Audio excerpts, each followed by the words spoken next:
And welcome to day 6. I am Coach West, your host with Look Faith First, and I am, again, very, very excited to talk about day 6.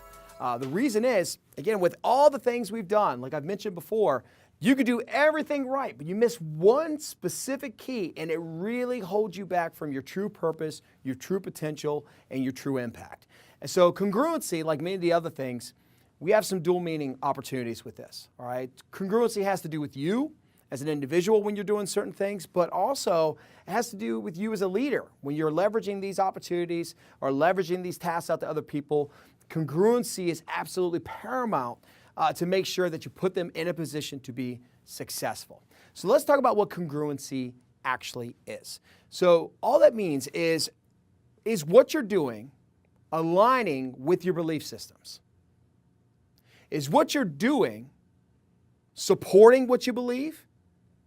Or is it incongruent, which means what you're doing is counter to your beliefs? And when I say counter to your beliefs, it's your beliefs in who you are as an individual, it's your beliefs in the world, it's your beliefs in right and wrong. There are all kinds of beliefs, and again, we've talked about that before, but there are all kinds of beliefs that we're challenged with every single day, and we need to make sure that the things that we're doing, the actions we're taking, the specific things that we're trying to achieve align with those beliefs. So as a leader, for example, there are times where we ask the people who support our success to do things that go against their belief systems. Maybe we're asking them to do a task they're uncomfortable with.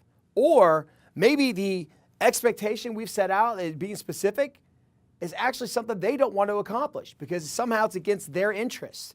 It can be against their personal interests, or it could be against, their overall interests as far as their beliefs in the world and how the world should work. And we have to be especially cognitive of that. Are we putting people in a position where the things we're asking of them conflict with who they are as a person?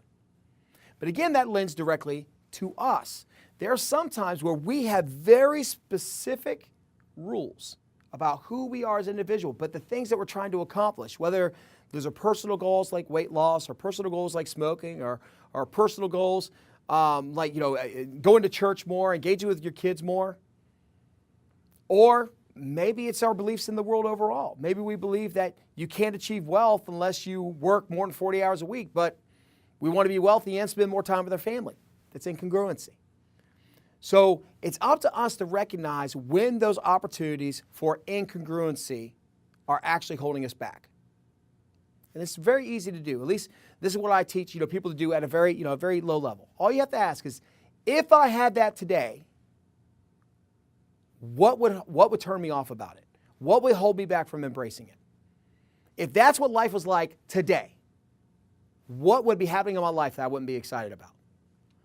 And a lot of times asking that very simple question puts you in a position to gain a lot of clarity on your fears and your beliefs about actually doing it. When it comes to spending more time with your family, you may say, well, you know what, I wouldn't have the different things that I have. When it was, working more, you know what, I wouldn't have the relationship with my kids the way that I would want. Again, maybe it had to do with weight loss, and you say, okay, I wouldn't be able to hang out with the people I used to hang out with. I go out for pizza and beer, 3 times a week because I'm in a softball league. I wouldn't be able to do that anymore. That's incongruency. You're asking yourself to do things that you feel that may be against your interests. So just recognize when those things are there and make a choice. Maybe you do have to make changes in your life, and that's okay. Embrace it. There are great opportunities that come from making changes. But sometimes, because it's in our best interest, we may have to make changes to our expectations or to how we determine what success looks like. And in those changes, what we do is we get, again, that focal point, that opportunity to achieve excellence. So again, this is Coach West with Look Faith First. I'm excited to go on to tomorrow with you. And thank you for staying along with us. God bless.